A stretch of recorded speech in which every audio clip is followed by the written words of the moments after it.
You're at a party. Everyone's laughing, dancing, having the time of their lives. You're standing there smiling and nodding along.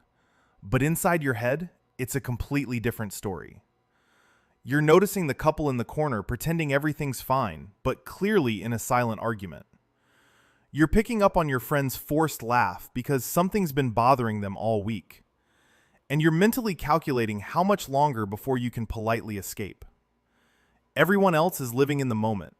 You're living in everyone else's unspoken feelings. If that sounds familiar, you might be part of the rarest personality type in the world. INFJs make up less than 2% of the population, and if you are one, you've probably spent your whole life wondering why you feel so different from everyone around you. Today, we're breaking down 8 signs that explain exactly why your brain works the way it does. Sign 1. You're on a different wavelength. Do you walk into a room and immediately sense something's off before anyone says a word? Maybe you can tell your friend is upset even though they're smiling and insisting everything's fine.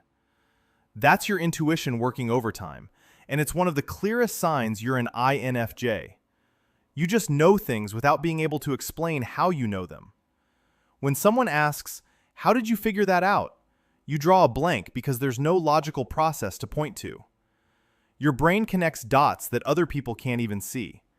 You see patterns in behavior, predict outcomes before they happen, and pick up on emotional undercurrents that fly right over most people's heads. Here's what that looks like in real life. You're in a meeting at work, and everyone's excited about a new project. But something feels off to you. Maybe it's how the project lead hesitated when asked about resources, or how the deadline was set without consulting the people who'd actually do the work. 3 months later, the project crashes exactly how you predicted. Everyone acts surprised. You're not. You saw it coming from day one. When you try to explain your gut feeling about a situation, people look at you like you're making things up. You're not crazy. You're just tuned into a frequency most people don't have access to. Sign 2. You're a human lie detector. You can spot fake people from a mile away. Someone can say all the right things, but if their energy feels off, you know they're not being genuine. Before they even finish their sentence, you've already clocked the inconsistency between their words and their true intentions. This goes way deeper than just catching someone in a lie. You're genuinely fascinated by how people's minds work. You want to understand what makes them tick, what drives their decisions, what fears are hiding under their confident exterior.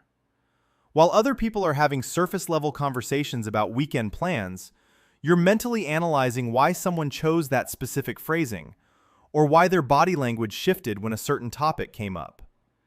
And when you try to point out what you're noticing, people think you're being paranoid or reading too much into things. You're not. You're just seeing what's actually there. Sign 3. Perfectionist who procrastinates. You set impossibly high standards for yourself. Not just do a good job standards, but exceed everyone's expectations and make it look effortless standards. You don't want to succeed. You want to blow people's minds. The problem is, that pressure becomes paralyzing. When everything needs to be perfect, starting feels impossible. What if you can't pull it off? What if you prove you're not as capable as everyone thinks? It's not, "I want to do this well." It's, "If this isn't perfect, I shouldn't even exist." So you procrastinate. Not because you're lazy, but because the fear of falling short is so overwhelming that avoiding the task feels safer than risking failure. High standards lead to paralysis. Paralysis leads to last-minute panic. Panic leads to burnout. And the guilt of knowing you're capable of more, but can't get out of your own way, makes it even worse. But there's a darker side to INFJ loyalty. It's a psychological phenomenon that looks like coldness from the outside, but is actually a survival mechanism. It's called the door slam, and once it happens, there is no going back. Sign 4. The INFJ door slam. You keep a small circle of friends, and you're fiercely loyal to them. But you're also extremely selective about who gets close to you in the first place. You don't hand out trust easily because you know how much it costs you when someone breaks it. When someone violates your values or betrays your trust, you don't yell, you don't argue. you just disappear. This is called the INFJ door slam, and it's not about being petty. It's about protecting your energy. Here's how it actually happens. Small betrayals pile up. Canceled plans, forgotten promises, jokes at your expense. You give them the benefit of the doubt every time. But then one day, they cross a line that violates something you deeply value.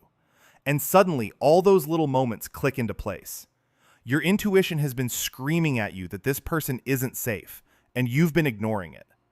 Once you finally accept that truth, the door closes. No drama, no explanation. You just stop responding. You don't give second chances to people who've shown you exactly who they are.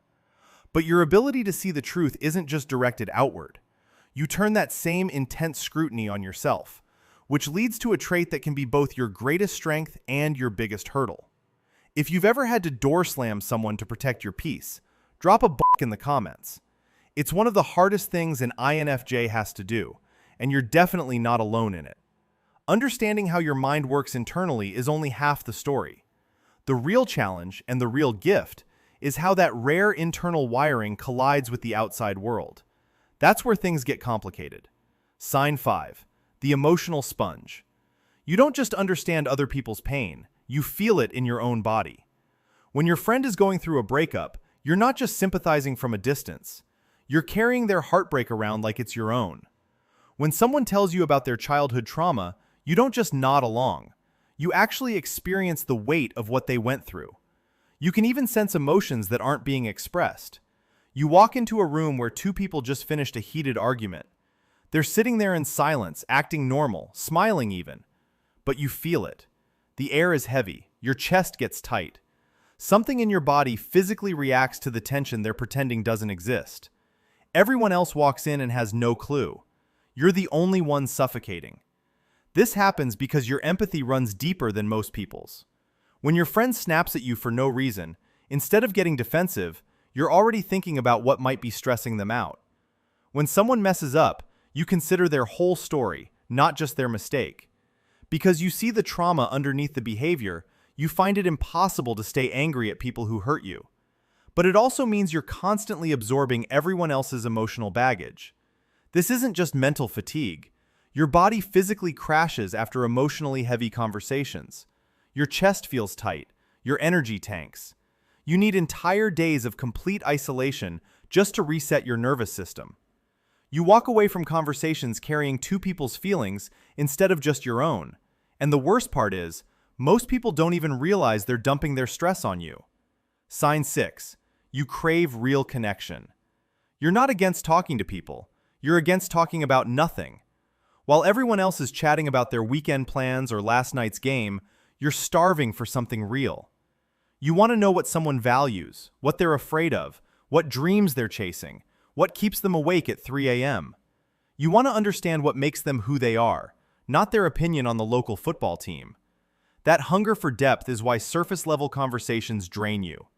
When someone starts talking about the weather, you can feel your energy dropping in real time. You'd honestly rather sit in silence with someone than fill the air with words that don't mean anything. Deep conversations fuel you. They're how you connect. Surface-level chatter leaves you feeling lonelier than if you'd said nothing at all. Sign 7. Future-focused living. You're always thinking about the next step. While everyone else is enjoying the present moment, you're already planning 3 moves ahead toward your goals. You're constantly asking yourself, where is this going? What's the next level? How do I get there? This makes you incredibly critical of anything that feels stagnant. Past experiences don't interest you unless they teach you something useful for the future. You'd rather focus on what could be instead of what was. If a relationship isn't growing, you'll end it. If your job feels like you're stuck in the same position, you'll quit. You can't stand standing still. Here's the truth about that restlessness. It's a catalyst for growth. While other people repeat the same patterns for decades, staying in the same relationships, the same jobs, the same version of themselves, you're the one who actually transforms. You evolve. You don't let yourself stay stuck. Living in what could be instead of what is drives you forward, though it also means you sometimes forget to appreciate where you are right now. This final sign is the one that most often leads to burnout, yet it's the one INFJs are most proud of. It's a psychological trap that feels like a superpower until it starts breaking you. Sign 8. The broken wing theory. You're drawn to people who need help. When you meet someone who's struggling, your first instinct is to fix them. Your heart feels almost too big, overflowing with compassion for anyone who's hurting. This makes forming deep connections easier because people sense that you genuinely care. But this trait can backfire on you. It's 3 a.m. and your phone buzzes. It's the same friend, same crisis, 10th time this month. You have a huge presentation at 9 a.m. that you haven't prepared for. But you answer anyway. 2 hours later, you hang up exhausted, having offered advice you know they won't take. The next day, your presentation bombs, but your friend feels better. At least someone got what they needed. You'll sacrifice your own needs to help someone else, even when they didn't ask. You can't walk away from someone with a broken wing, even when helping them means breaking yourself. You give and give until there's nothing left. Remember that party from the beginning? Everyone else was living in the moment. You were living in everyone else's unspoken feelings. That's not a weakness, that's your superpower. The world needs observers. Someone has to notice what everyone else is too distracted to see. If these signs hit home, welcome to the 2% Club. Being an INFJ means you're wired differently. You need to protect your energy in ways other people don't understand. Set boundaries with the people you help. Stop apologizing for needing alone time to recharge. Your brain works differently, and that's not a flaw. That's exactly what makes you rare. If you finally feel like someone gets how your brain works, hit subscribe.